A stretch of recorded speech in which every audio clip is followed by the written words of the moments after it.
Hello, friends. Okay. You might be wondering why I hold my microphone, and it's because we are in the middle of trying to find a contractor to build me a better office so I can have a better desk. And I just feel like I can't find a good spot on my desk for this stupid new microphone. I do love it though, but I'm just like, I'm just gonna hold it awkwardly. Okay. Um, yeah, let's start now. Okay. Today we are talking about Chat GPT. If you're wondering what Chat GPT is, you are in the right place because I'm going to share a little bit of what I know about it and let you know about the upcoming masterclass that I'm going to be teaching about Chat GPT and how to use it to create more content for your business. So this class is going to be happening January 20th. If you catch this episode before then, make sure you register. I will have the link to register in the show notes. And if you catch this episode way after and you want a recording, send me an email and I'm happy to send you the recording of this masterclass. So let's dive into it. I'm going to tell you what I know so far about ChatGPT, and like I said, I'm going to go way more in depth in the masterclass, but I'm not going to do a whole masterclass for this podcast episode. I just want to talk about this new content creation platform and how it's impacting the market right now for online business owners. So ChatGPT is an artificial intelligence robot.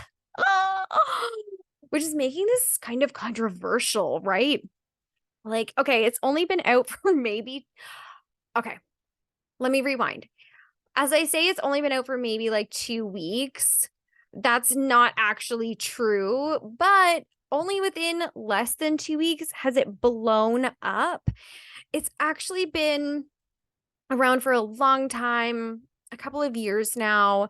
There are other ones like Jasper is one. I've never used artificial intelligence before. This week has been my first time. I'm recording this on a Friday. I started playing with this AI bot on Monday.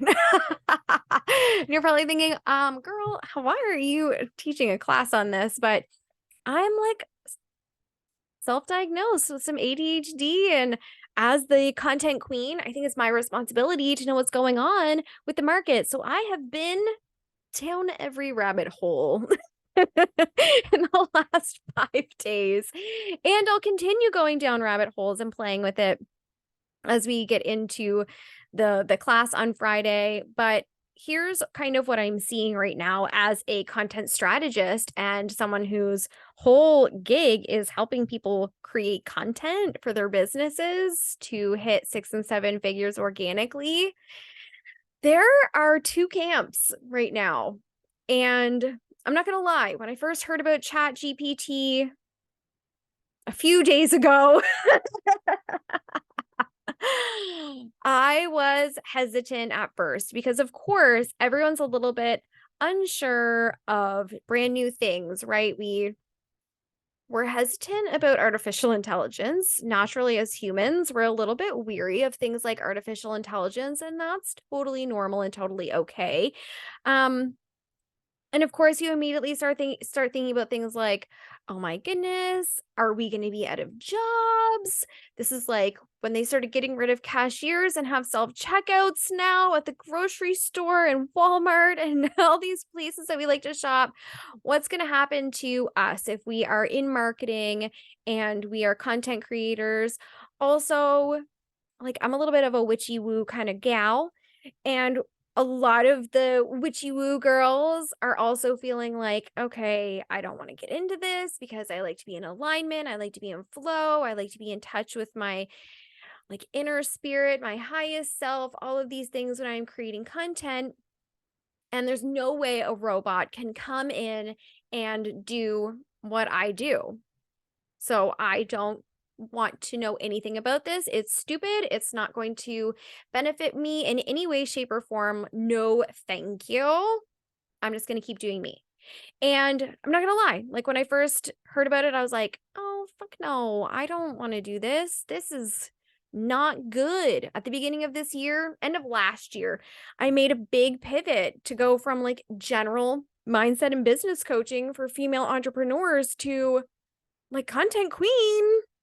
Like, we're going to get rich AF with your content, because being in this world for 3 years, that's like the biggest thing that people get stuck on.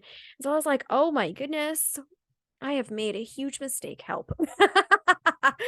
But I felt like I had a duty, and especially coming from like my background being in like pre-med and science and writing scientific papers and doing research and all these things, I was like, okay, I have to be objective if I'm going to be against a robot creating content.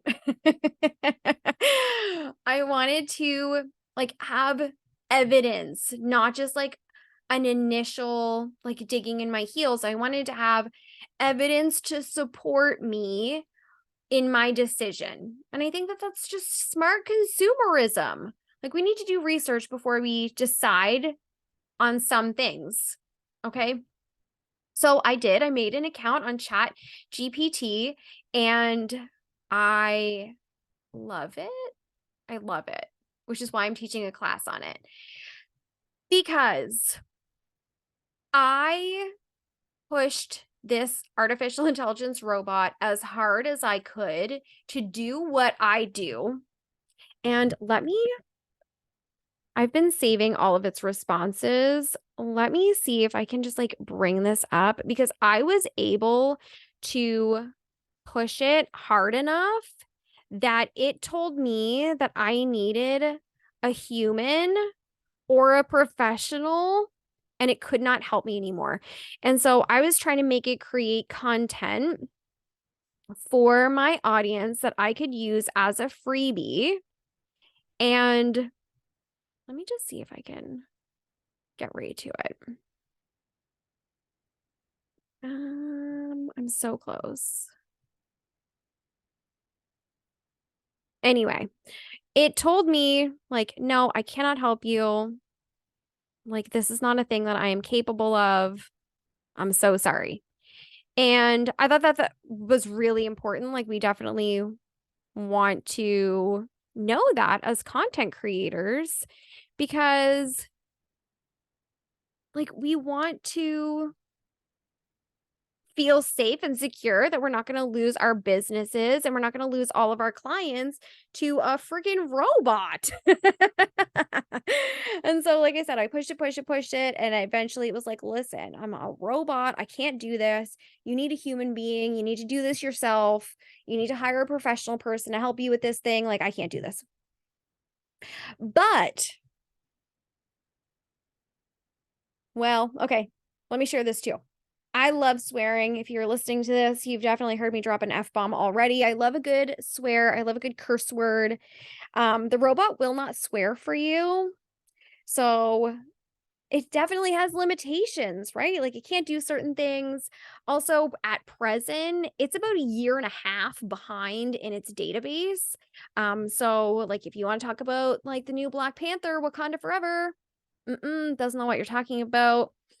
It also like has to be careful of like legal implications and obviously curse words, safety. My friend Simon tried to get it to write a ransom note and it refused. And then he convinced it to write a ransom note. And then it was like, as long as this is only in fun, like, here's a ransom note. I had it write for me a 30-second reel script that sold my class on Chat GPT next week. But I wanted it to be in a song form, and I wanted it to sound like Taylor Swift wrote it, and it did, and it was cute. I'm not a singer. I have no idea what the beat was supposed to be, but it was cute, and it did it, and I read some of it in a reel. So it does have so many amazing capabilities. It also has so many limitations. So on this class I'm going to do next week, I'm going to talk about the pros and cons to using it. But here's what's really interesting. And as online business owners, you have to remember the things I'm telling you. It cannot replace you. It cannot speak like a human. It doesn't understand emotions. Obviously, it's a robot. A lot of what it's creating for me doesn't sound like me, no matter how much I try to push it to take on my personality. It just can't. But that doesn't mean that it's not an amazing tool and resource for you. You can create an entire year's worth of content thanks to this Chat GPT. An entire year. Because the thing of it is that it's created, and I even asked it today, where are you getting your data? And it's pulling from articles and websites and like information all over the internet and like things that are actually cited and referenced as being factual and informational. Of course, it's behind. Like I said, it can't do all the things, but it can do a lot of things. And what's so interesting is that, like the human brain, you're talking to a potential client and you might be able to come up with a couple of ideas, like 1 to 3 ideas in like a minute while you're talking to a client. This robot can come up with like 50 ideas in like 90 seconds.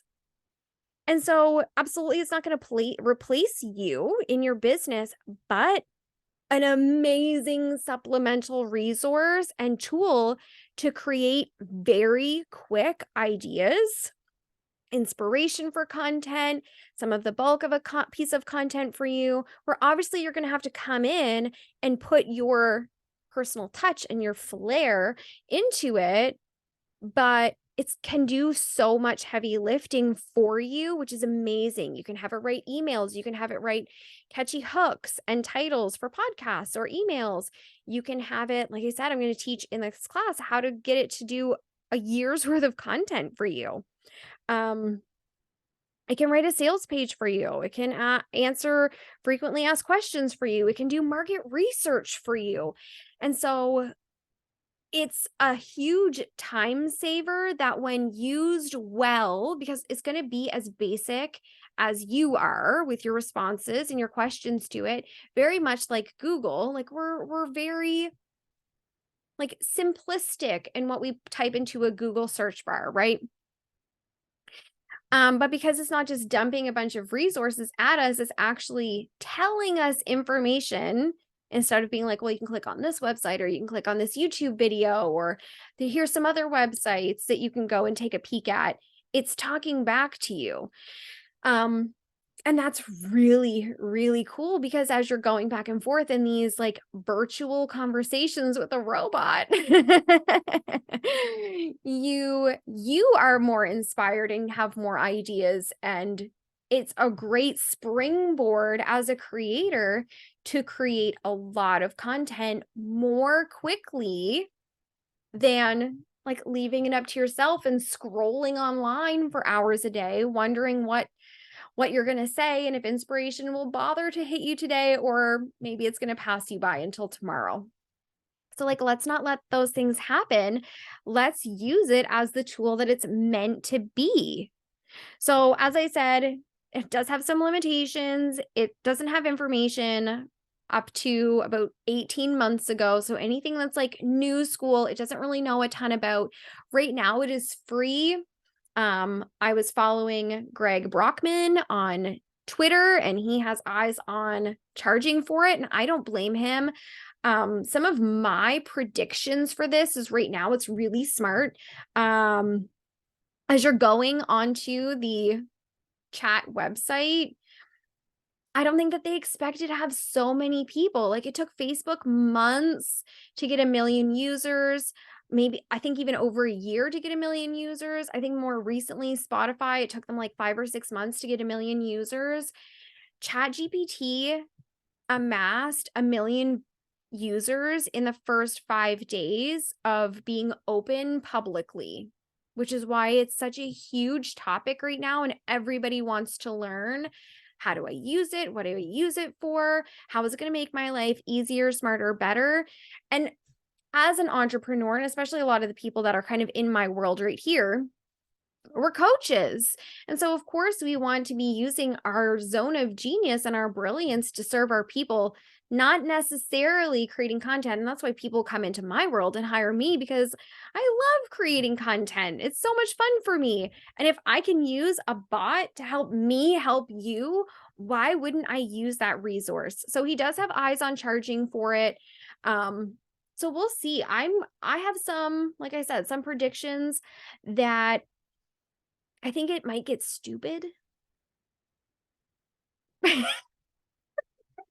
I think it might get stupid.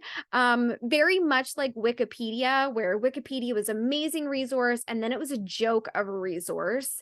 And then it was an amazing resource again, because the people that are monitoring Wikipedia, I'm not pronouncing that well, are using citations and resources and references to support the articles. And as we know right now, this being a free resource, I know that there are some colleges and universities in some of the United States that have banned using this tool. And that makes sense because it's not totally accurate. It's not providing citations and resources and references. So you can't use it to write a scientific paper, but you could use it to get the framework for a really killer scientific paper. And so obviously the universities and colleges aren't thrilled with that right now, and they want to make sure the kids are learning. But I think as it becomes paid and they're going to have moderators and experts, keeping an eye on what's going on and what these bots are producing for the consumers, I think it's going to get really, really smart. And I think it's going to take over. From what I know, Google is not happy that this exists. They are in like red alert. I immediately think of The Office and I'm like, threat level midnight, like help, this is a problem. But again, some of the other limitations are if you're using it to create all of your content and you're copying and pasting, the internet, Google, what they use, there's a bot out there that is very close to being as smart as a human, and it can detect if a robot has written a piece of content. And so that's affecting visibility on social media. That's affecting your SEO. That's affecting your website. It's affecting everything. So I'm going to talk about all of this in this free class. The link, like I said, will be in the show notes for this. So definitely get registered and come hang out with me as I talk about all of the things that I have learned about this robot. But you don't want to be like left behind. This is not like a new social media platform, because it is just like a one-to-one conversation, you and a robot that's going to be packed full of information. Like I immediately think of hearing the story of a friend whose grandfather was a typewriter repairman, and he had his own business where he repaired typewriters. And then when computers started to come on the scene, he was like, no, computers are not going to be a thing. This is a fad. Like typewriters are here to stay. Well, not very many people have typewriters and not many people use typewriters. And so like, let's get as much information to you as humanly possible that I can come up with, and my own research, and even making the chatbot teach me about itself. And if you want to use it, you can use it. It's free. And if you decide you don't want to use it, that's okay. At least you have the information. You're well informed and you decided it's not for you. But let me teach you what I know. Let me show you how to use it as an amazing tool that it can be. We're going to do pros and cons, and we're going to do practicalities in this class. So as long as it doesn't boot me out. So that's been one of the issues. They were not expecting all of the people to sign up that signed up. And so sometimes when you go to the website, it's like, no, you can't get in. We're at capacity and you got to wait. I haven't had too much trouble with that, but we'll see. And I'm going to help you in real time use it for your business. And it's going to be really interesting and really informative. And then you can go and do your own thing with it. So I'd love to know your thoughts on an artificial intelligent robot helping you create content for your business that actually works. Are you pro? Are you con? I'd love to know what your thoughts are. Share them with me. Send me an email. Come hang out with me on socials. And hopefully I'll see you all next week for this free masterclass. Let's get it, friends. Have an amazing time. I'll see y'all next time. Bye.